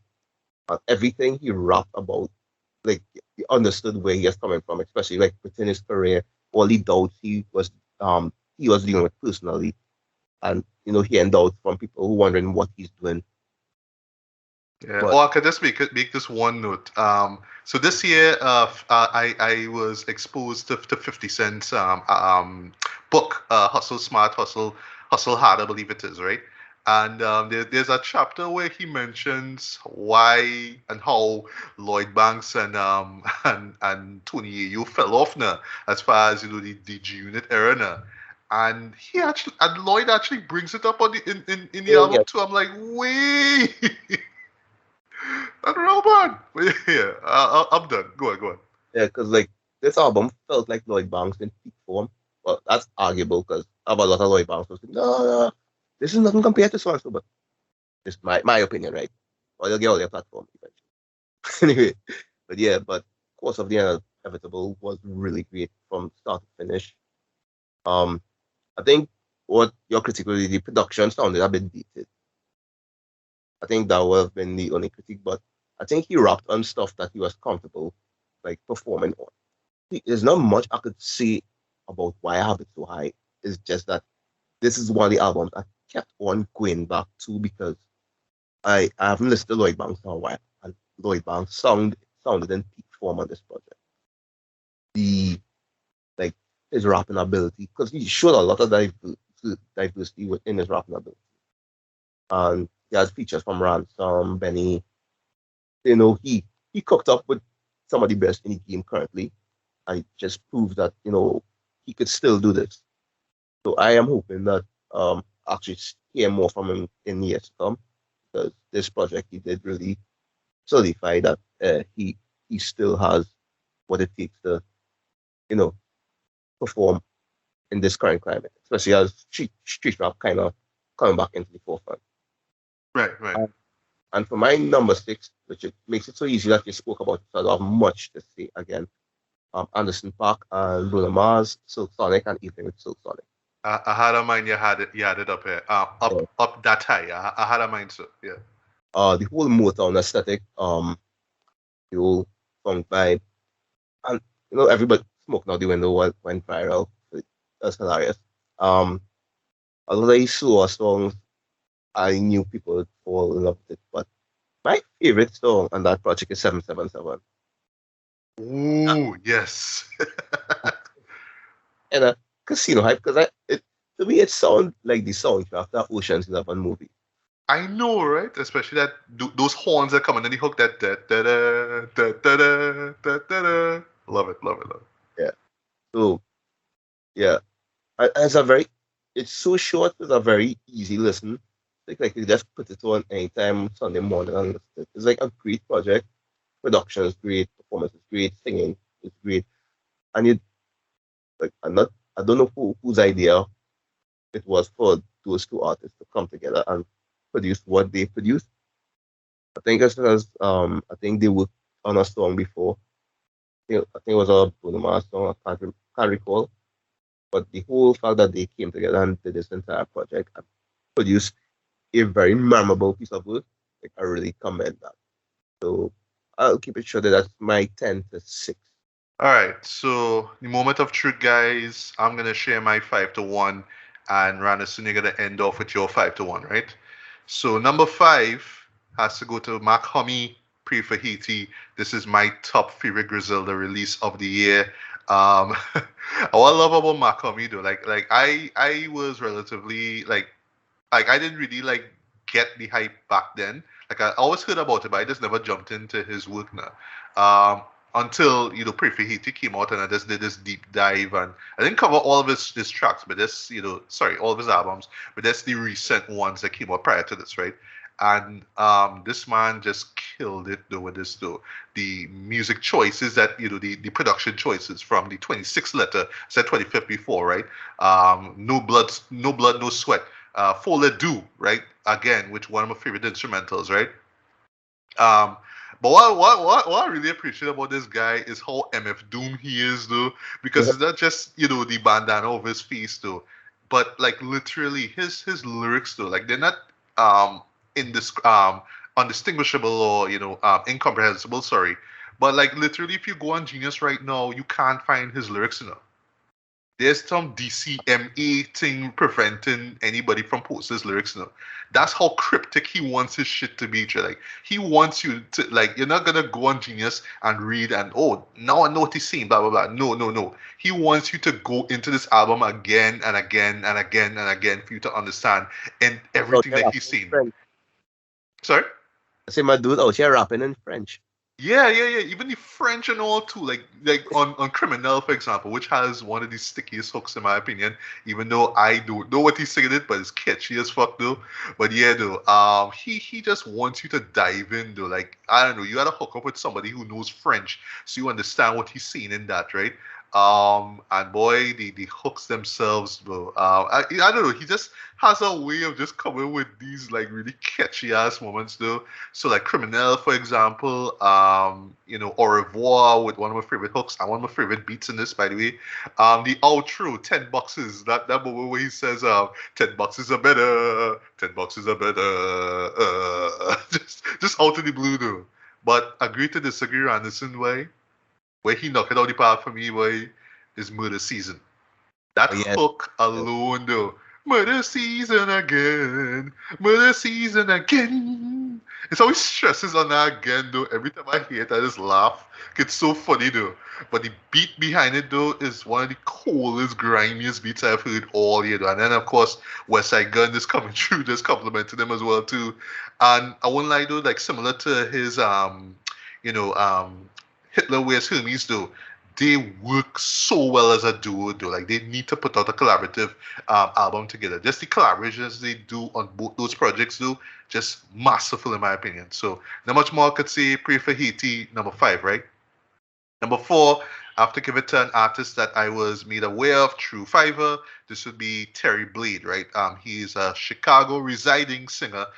Mostly he does like R&B and soul, but he dabbles with hip hop ever so often as well, right? But what makes him stand out is that he is a gay black man, right? And it's not just that, right? But just the fact that he is able to sing on issues that, affect not just the LGBTQ communities, but also the black community as well, right? And he put out an album, his debut album called American Descendant of Slavery, right? And he just does this really profound, really poignant, really emotional look at, just how American slavery resonates in today's society, right? And in particular, those two communities and how it just causes all this strife in both those communities, right?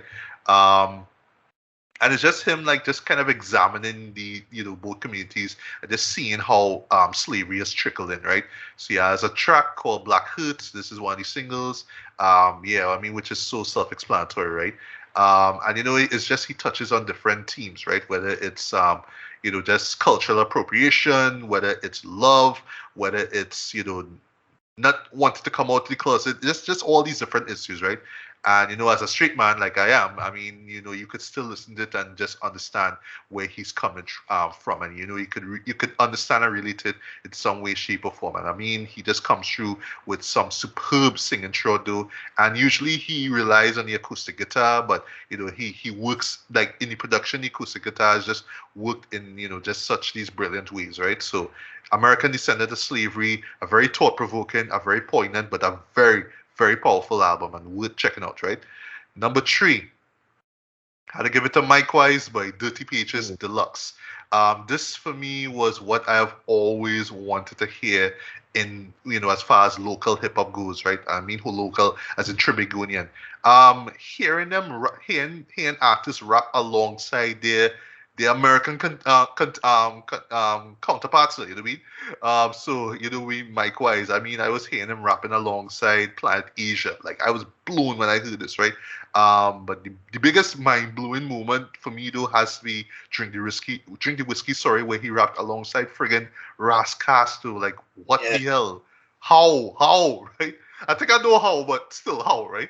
Hezzy Hines, which is a rapper I was not made aware of, though, but I think he came through excellently with Payback. Yeah. Yeah. And for me though, I want to keep this short, right? So I do agree with you. The deluxe version works very well too, because I mean he put out Dirty Pages and loved it as well too. But more to it, which is technically what he calls the deluxe album. And by the way, quote me on this though. This is actually, if I'm not mistaken, the first deluxe album to be dropped by a local artist. Yeah. Think about that. No Calypsonian has done that. No soca star has done that. A local rapper did this. Take notes, folks. Take notes, right? But yeah, but here now with this deluxe album now, this is where he got a little bit more in depth into. Cause what I love about the album overall is that you got a sense of who he is, right? As a rapper, what drives him and all that kind of stuff, right? Because I mean, what do you do after you drop a masterpiece like Heat 6 right? You can't do the same thing again, right? So he just kind of lets people into who he is, what drives him, what motivates him. He steps out of his comfort zone a few times though, collaborating with these American artists though. And it's one of those things you just kind of watch and like, wow, how come nobody ever did this before? Like, what the hell, right? But the deluxe version, though, he goes into, just a little deeper, right? So, he touches on religion, on the powerful, powerful track Higher. He touches on, just him in the rap game for so long and, just moving forward and wanting to stay on the path, even though he may, he's made mistakes in the past, right? On the track Don't Fight This, featuring John Squared, shout out to John Squared. Also, at the time I was recording this, this would be where, John Francis Sr., his dad, will be officially buried. So, I mean, condolences, man. So, yeah. And, closed it off so brilliantly with the track When I Wake Up, man, which at the time, like, I thought Overdue was, like, the best track, the most personal track in terms of, how do you look at yourself and, your art and your craft and all that kind of stuff, too. But When I Wake Up was just like, like, what if these were like the last few seconds of my life? How am I gonna look back at my life? How am I gonna look back at my career? How's people gonna look at me when I'm gone, do? And Mike just sums it up so beautifully on this song here. And I mean the beat supported though. Wow, love it, right? So yeah, if you haven't checked out the deluxe version, check it out. It's on Bandcamp right now. I'm not sure if Mike is gonna transfer it to copy and paste it basically to Spotify or any other streaming platforms though. I'm not too sure. Maybe.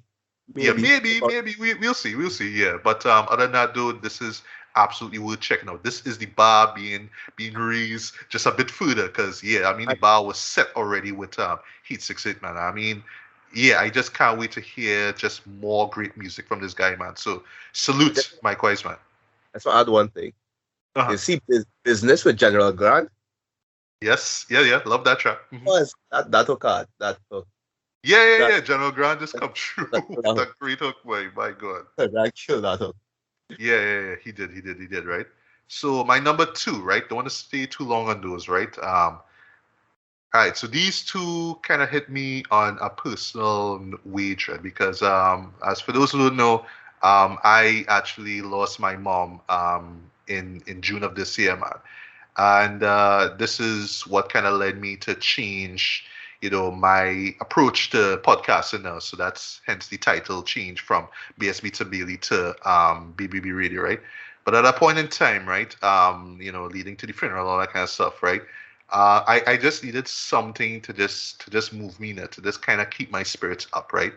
And it's ironic that this album would be my number two, right? Because if you told me 10 years ago that this artist would have even reached this close, I'd be like, nah. If you told me this artist, right, who made his reputation known by doing a video where he eats a cockroach, right, this guy got me number two, nah. 10 years later, like, he did it. Yes, Tyler the Creator, Call Me If You Get Lost is my number two. Yes, No, yes, yes. swear to God, if you told me, Trent, this guy, nah, man, not you, right? I know But about here, the though, story. yeah, but here, though, this is how it resonate with me, right? Because on the surface, it's flexing, right? It's the victory lap, is the, yeah, I won a Grammy, yeah, fuck you, I am top right now, blah, blah, blah, right? But it goes way deeper than that, Trent, because for me, it feels like an artist who has evolved and grown over the course of 10 years, right? And even before that as well, too, when he now, started when he just got into making music, right? But here you saw the growth, you saw the maturity, you saw how he was able to try new genres, like, What's Your Name, which is, one of the best, tributes to 90s R&B that I've ever heard, right? I'll Yeah, pull up this song. what's your name? Yeah, Yeah, What's yeah. Your Name? Love, love, love, love, love that song, right? I mean, just such a instant classic in my opinion, right? Um, Title. Huh? yeah, with the title sign feature as well too, right? Um, dabbling with a little reggae with I Thought You Wanted to Dance. That caught me by surprise too. And it's a two-part song basically. So the track Sweet, which is like this really like smooth, groovy R&B joint though, you know what I mean?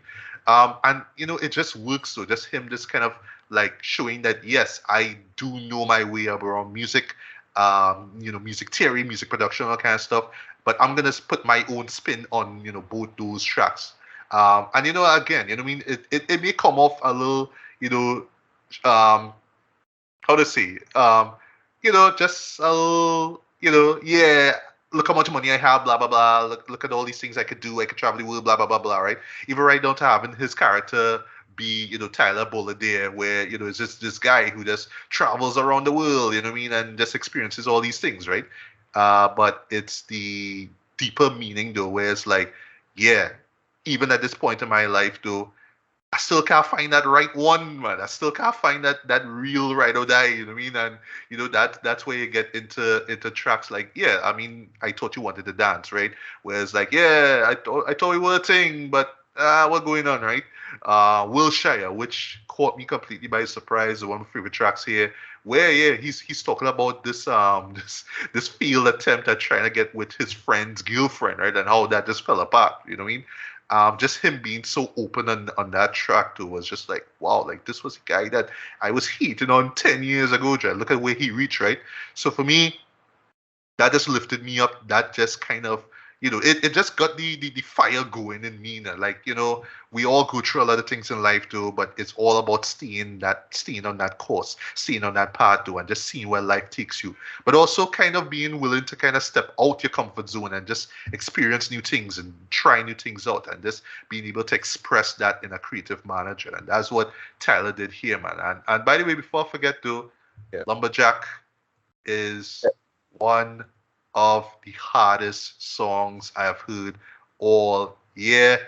That beat is fucking fire. I love that beat. That is crank your volume up to 11 and head bang till your forehead bleed type of shit. I love that Yeah. song, right? So so technically that is my favorite rap album of 2021 though. But this is a best albums list now, so I have to get to my number one, right? And I'll make this quick, right? So let me just get this out of the way.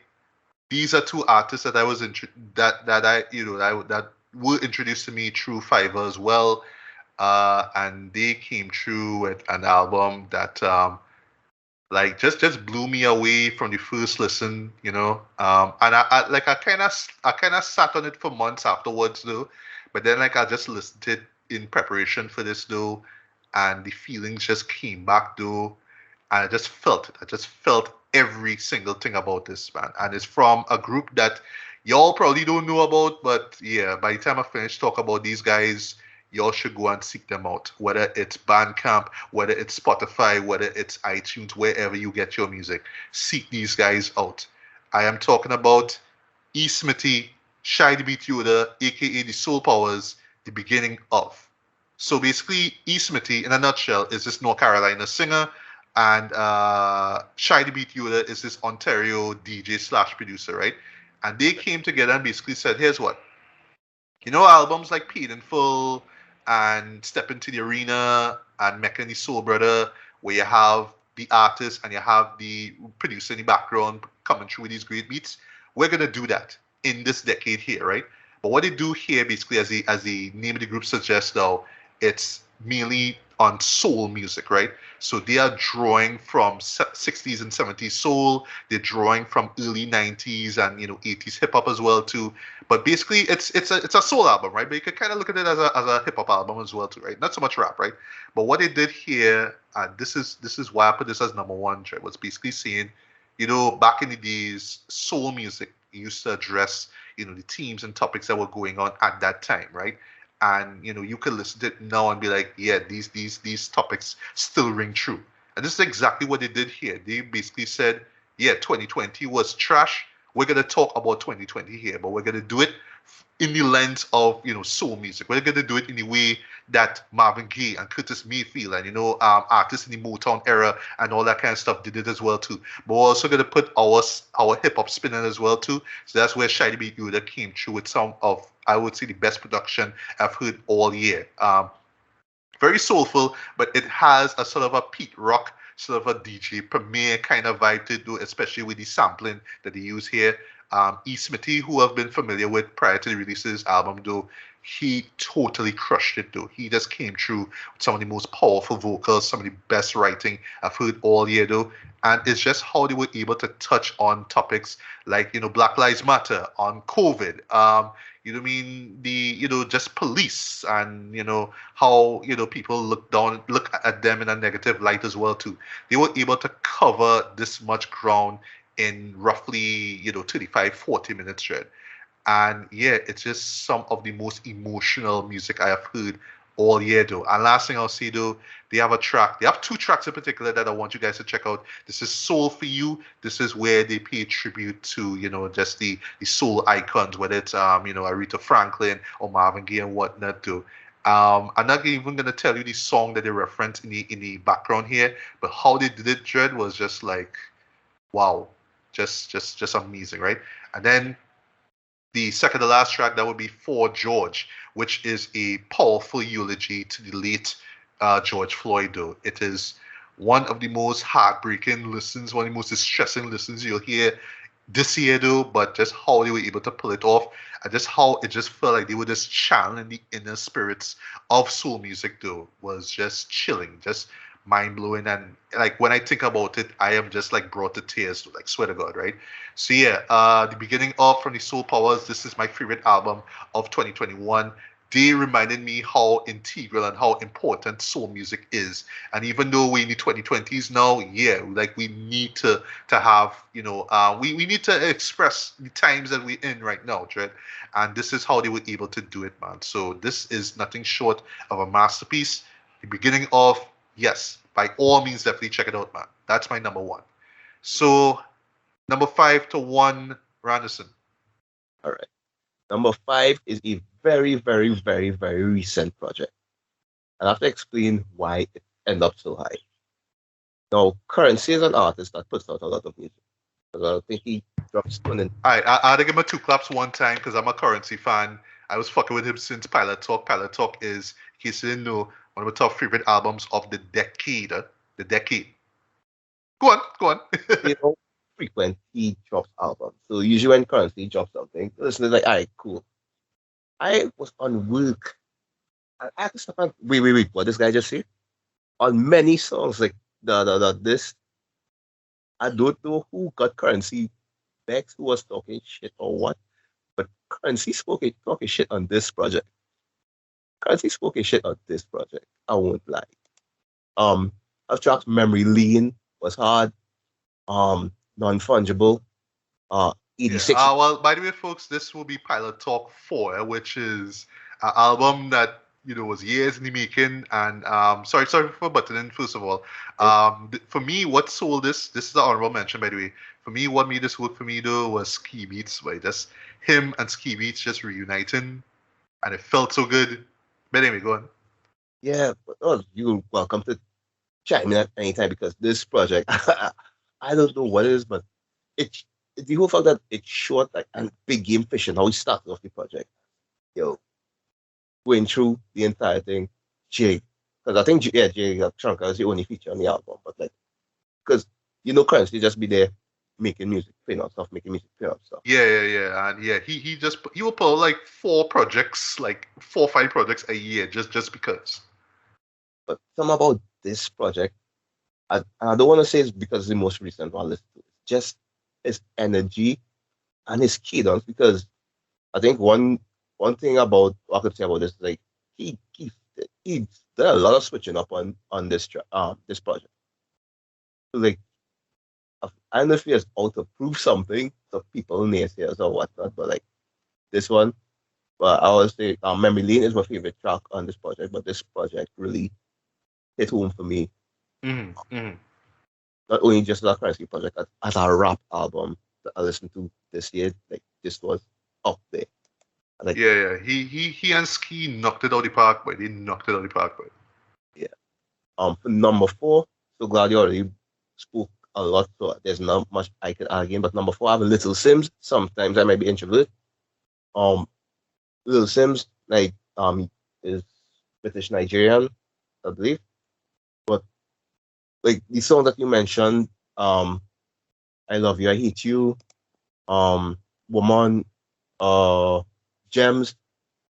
I think what sold me with this project is not just the rapping, not just what she was speaking about, how personal she got in it, how deep she got in it, but the production was very cinematic. Yes, indeed. Even especially in the interludes, though. Yeah, The interludes had some really cinematic production in that, though. Yeah. yeah. But I think there's like another project I will talk about on this as well. But I think there's the short film to accompany this. Yeah, there's a short film to accompany this project. Okay, I need to check that out, like right now. Well, I should say when we're finished, I'll check it out. Yeah, but the whole production on this, like everything she did, is like it was executed to perfection. Like they didn't skip out on the production. They didn't skip out on, I would say, diversity topics. Like whatever she wanted to do, whatever she was working towards throughout the year or even before, because I'm not sure how long she has been working on this project. But this project is an album you could say that was fine tuned. That they made sure there's no misses, no misunderstandings. Funny enough, the last track is called Misunderstood. But Yeah. yeah, this from start to finish, you could tell the project was a movie. It was, that's why it's so long. It was a movie. It was made like the soundtrack to the life or something like that. Right. Agreed. Yeah. You hear it in the production and topics as they move on. Because these just the sequencing, I think the sequencing and all played an important part of why this project was so amazing to listen to. All right. Number 3. Now, I'll take any criticism for this, but though there'll be much. I have Nas Magic. All Nas, right. Only Magic, right? Not King's Disease too. King Disease. King Disease All 2 is right. mentioned, All but the right. reason I have Magic up there is because now last year was the King Disease, and I was like, okay, this year, King Disease 2, like, okay, because it was a lot better than the first one. And for some reason, because Magic came out just out of the blue, but the way, and this is always talk about like when artists are working with somebody, or you want to hear them get progressively better. It's like whatever Hit Boy and Nas are doing, they're getting better with every run. Because the beat on Speechless was immaculate. I know, right? It's like it was fine tuned for Nas. The rapping on Meet Joe Black was different. Ugly 416 building. Who's for the children? Weave course. I know like Isaac Rocky came out on Weave course. Oh yeah. He came true, but yeah. Yeah, like this project, like I'm not going to say it is best project, but this is one of my favorite Nas projects I've listened to in a while. That I could actually say, yo, they check out that Magic yet? You know, with King's Disease 2, a lot of people listen to it, but Magic just came out of the blue. So there was no hype being built up for it, and then it did not disappoint. It hit all the marks it was supposed to hit. And I know what else I could say, because like that like I just really enjoyed listening to that project within its entirety, which will be a common theme of my top five. Like that's why they make my top five, because the entirety as the project, from rapping to production to everything, was there. And like you, this man really eat a cockroach out of prayer. I know. Number two, Tyler the Creator, call me if you get lost. Yeah. So, what's your name? Has to be one of my favorite tracks. That's Hot Wind Blues. That, oh gosh, see, Ooh, the flutes on Hot Wind Blues by ugh. that Lil Wayne verse. Like I said, Lil Wayne had a very great 2021. Very great one. Run it up. Oh, I was so glad to see Tizo touchdown on this project, because I've been following Tizo. I think he started this year, and he's been a very interesting artist.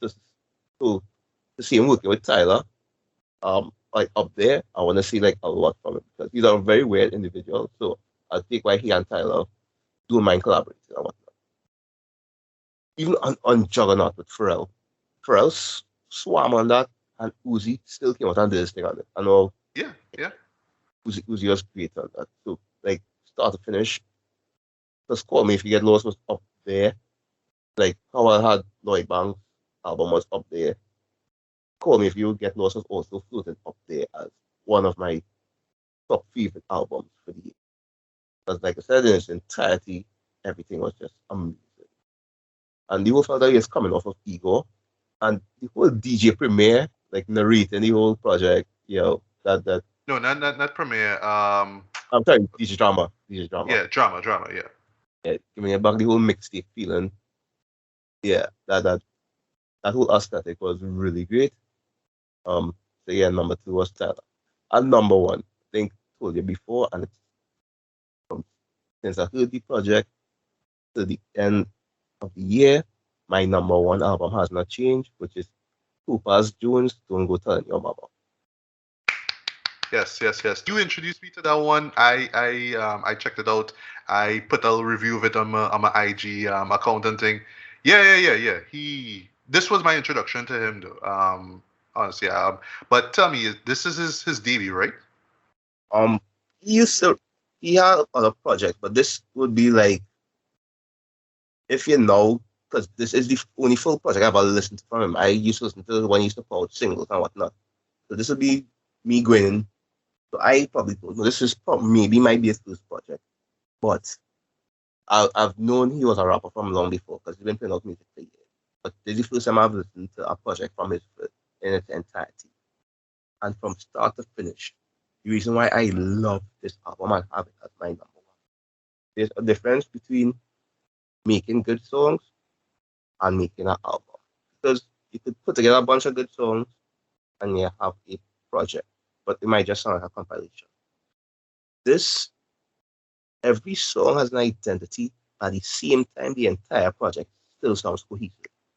Because, and apparently, what I only found out this morning, there's also a short film that accompanies this project. So I will have to look into that.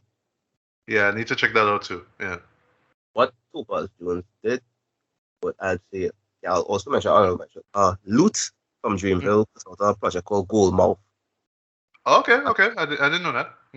And it has this similar aesthetic where they're doing the whole Motown jazz thing and just rapping over that. So they have a lot of soul samples, jazz samples.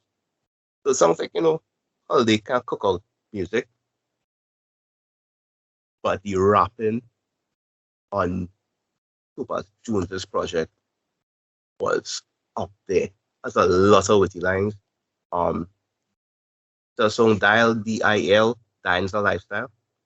Money to be made. And I just want to right now, dying is a lifestyle.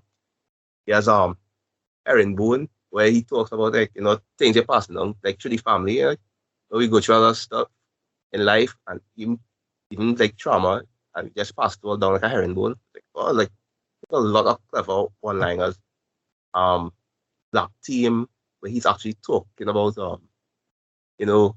the girl back in the day that had a crush on you, but you're coasting, but now she's looking good now. So you feel that type of way about approaching her again.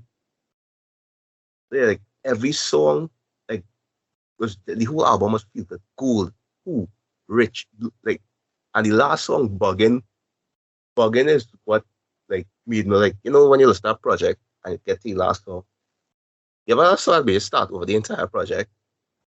Buggin' was just a random song about talking about life. Then he start thinking about what life might be like to be a bug, like a spider. And he Yes. rapping like he just going to the club late night transfer and thing. And then and it's kind of like a juxtapose it to like how people might view him in a regular community, because as he's talking about, some lady sees him at the corner of the room because he's a spider. That's a scream. He's thinking about in society, like, how he looks as a black man, how they might just judge him when he's just there chilling. And then he just wakes up like it was just a dream. And he wakes up to something crawling on his skin. And he just dusts it off and goes back to sleep. It's like, yeah, he must be bugging. Like the whole analogies and stuff he uses, the whole wordplay in a lot of his songs, like every song is great as a standalone. At the same time, the whole entire project is cohesive. So every song has its identity, but it works together as a compilation. So that's why Don't Go Telling Your Mama from Topaz Jones is my number one album for 2021. Nice. And thank you so much for putting me onto it, man. I think that last track was the one that you shared with me, right? The bug one, right? Yeah. And that was when I was like, okay. I'll check it out. And yeah, I really should have given this more listens though. And I imagine if I did, it would have made it to my top 25 for sure. And yeah, I mean, yeah, that much more we could say, guys. So this was our, top 25 best albums of 2021. Please listen to these albums, or re-listen to the ones that we've mentioned. Or if you listen to them out already, recommend them to other people. Because it's not just about us liking music. It's about let's let people know, hey, great music exists out there. Most of it you wouldn't even hear on the radio, which is a good thing. So yes, seek these albums out, and of course show support and love to all these artists, whether they're commercial or mainstream or indie, right? So show them some love, man.